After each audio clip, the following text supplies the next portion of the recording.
আসসালামু আলাইকুম। Suman take YouTube চ্যানেলের পক্ষ থেকে আপনাদেরকে আবারও স্বাগত। প্রিয় কলিজার ভাইয়েরা, আজকে আমি আপনাদের সামনে অতি গুরুত্বপূর্ণ একটি ভিডিও নিয়ে হাজির হয়েছি। ভিডিওটি কিন্তু আপনারা শেষ পর্যন্ত দেখবেন। এই ভিডিও থেকে অনেক কিছু শেখার আছে আপনাদের। তো আজকের যে ভিডিওটি সেটা হচ্ছে গিয়ে এই যে দেখুন আমার সামনে একটি D8 ইঞ্জিন 185। তো এই ইঞ্জিনের প্লঞ্জার আপনার একজন ফিটিংস করেছিলেন, তো প্লঞ্জার ফিটিংস হয় নাই।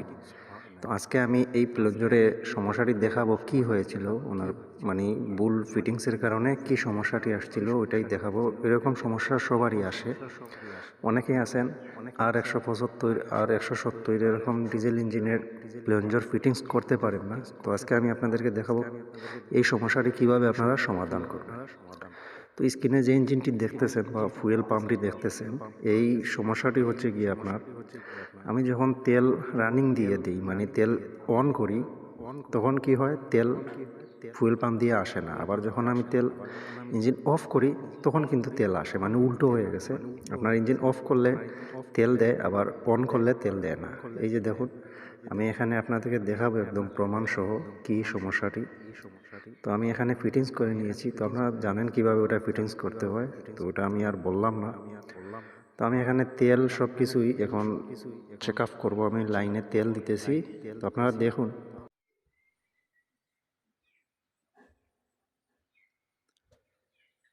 এই যে দেখুন, আমি অন করে, মানে ইঞ্জিন অন করে এখন রানিং করব, দেখো ওইদিকে তেল আসে কিনা ফুয়েল পাম্প দিয়ে। তো এই যে দেখুন, আমি রানিং করতেছি কিন্তু কোনো তেলই আসতেছে না, কোনো সারা শব্দই নেই তেলের। আর যখন আমি ওইটাকে অফ করে রানিং করব, এই যে দেখুন অফ করে আমি যখন রানিং করব তখন দেখবেন যে ওইদিকে তেল আসতেছে।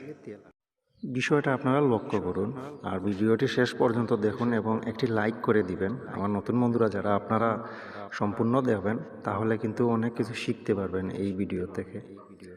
আজকের ভিডিওটি কিন্তু গুরুত্বপূর্ণ আপনাদের জন্য। বর্তমানে এরকম ইঞ্জিন অনেক বেশি হয়ে গেছে দেশে, বা এরকম ইঞ্জিনের কাজ বেশি আসতেছে। আপনাদের জন্য এটাই জরুরি। তো আপনারা দেখলেন ইতিমধ্যে, আমি তেল অফ করে রানিং করলে তেল দেয়, আর অন করে রানিং করলে তেল আসে না। তো এটা উল্টো হয়ে গেছে। তো এখন আমি এটাকে ফিটিংস করব, আপনারা দেখবেন আমি ওই সমস্যাটি কিভাবে সমাধান করি। তো আপনারা কী করবেন, এক এক করে নাট খুলে নেবেন, আর ওই যে আপনার ডেলিভারি প্রেশার নাট যেটা, ওটা আগে ডিল করে নেবেন। যে কোনো বডি খোলার আগে ওইটা ডিল করে নেবেন। দেখলেন আমি সেলাই দিয়ে ওইটা ডিল করেছি, আপনারাও ঠিক ওইভাবে ডিল করে নেবেন। ডিল করে তারপর খুলে নেবেন। আর এটা বের করার সময় আপনারা যে প্রেসার ডাল আছে ওইটা একদম মাঝ বরাবর রাখবেন, যাতে ওই যে এখানে আপনার একটা কাটা আছে প্লঞ্জারের, ওই কাটা যাতে ফেসে না যায়। ফেসে গেলে কিন্তু আপনার প্লঞ্জার বডি বের হবে। তো এখানের যে কটনাট, এটা আমি এখন খুলে নেব।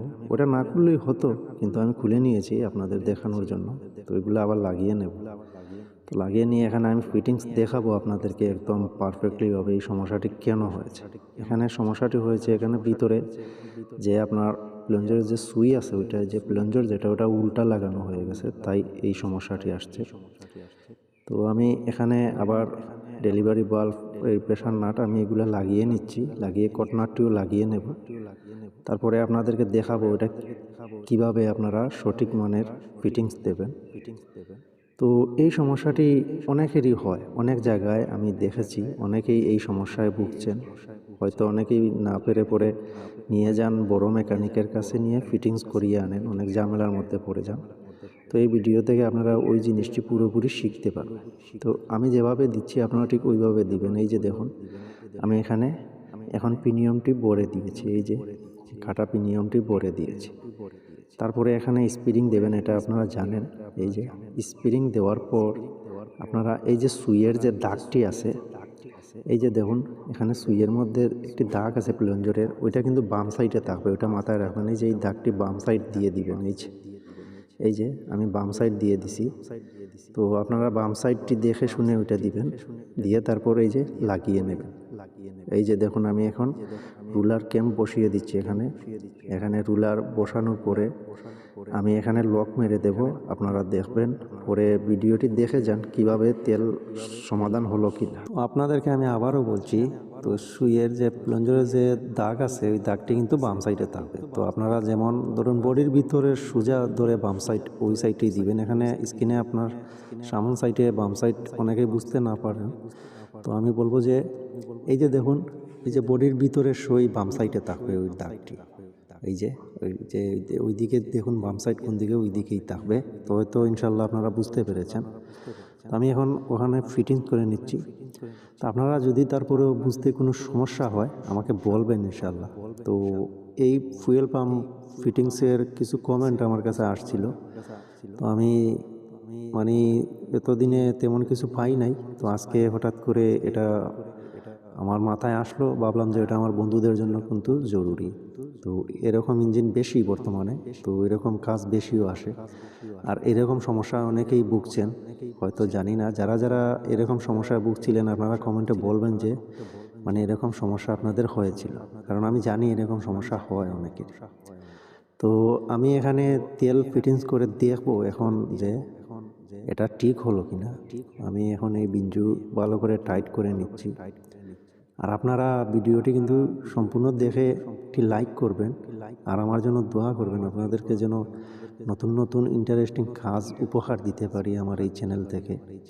আর আমি জানি আপনারা আমাকে প্রচুর ভালোবাসেন, আপনাদের ভালোবাসা মানে এটা কখনোই ভুলতে পারবো না। আপনাদের ভালোবাসায় আমি মুগ্ধ হয়ে গেছি। তো এই যে দেখুন, আমি প্রথমে বন্ধ করে রানিং করতেছি। তো বন্ধ করে রানিং করে দেখতেছি কোনো তেল আসতেছে না। ইনশাল্লাহ আলহামদুলিল্লাহ হয়ে যাবে, কারণ এখানে অন করে এখন দিলাম। এই যে দেখুন আলহামদুলিল্লাহ হয়ে গেছে। তো আপনারা এখন ব্যাপারটা বুঝতে পারলেন যে কিভাবে এটা মানে কি হয়েছিল, এখন কিভাবে ঠিক হল। এই যে দেখুন এখন আমি অফ করেও রানিং করব, আপনাদেরকে দেখাবো। এই যে দেখুন অফ করে রানিং করব, দেখুন তেল অফ হয়েছে। তেলের যে সুইচ অফ করেছি, এখন তেল অফ হয়েছে। এই যে কোনো তেল আসতেছে না। তো আমি এখন আবার চালু করে রানিং করব। এই যে দেখুন চালু করে রানিং করলে তেল আসতেছে, এই যে কত সুন্দর তেল আসতেছে। তো এরকম সমস্যায় অনেকেই পড়ে, তো আমার কথাবার্তায় অনেক ভুল হতে পারে, তো আপনারা ক্ষমা সুন্দর দৃষ্টিতে দেখবেন। আর যারা পুরনো, হয়তো আপনারা আমার এই ভিডিও থেকে অনেকেই মানে বিরক্তবোধ করতেছেন, তো আপনারা দয়া করে বিরক্তবোধ হবেন না। আর যদি আমাকে ভালোবাসেন লাইক করবেন। পুরনো টেকনিশিয়ান ভাইরা যারা, আপনাদেরকে আমি অনেক সম্মান করি, আমার টেকনিশিয়ান ভাই আমরা সবাই ভাই, আপনাদেরকে আমি সম্মান করি। তো আপনাদের প্রতি আমার সালাম রইল, পুরনো টেকনিশিয়ানদের। আর যারা নতুন কাজ শিখতেছেন আপনাদের জন্য সালাম রইল। তো সবাই ভালো থাকুন, সুস্থ থাকুন। আজকের মতো এ পর্যন্তই। আসসালামু আলাইকুম।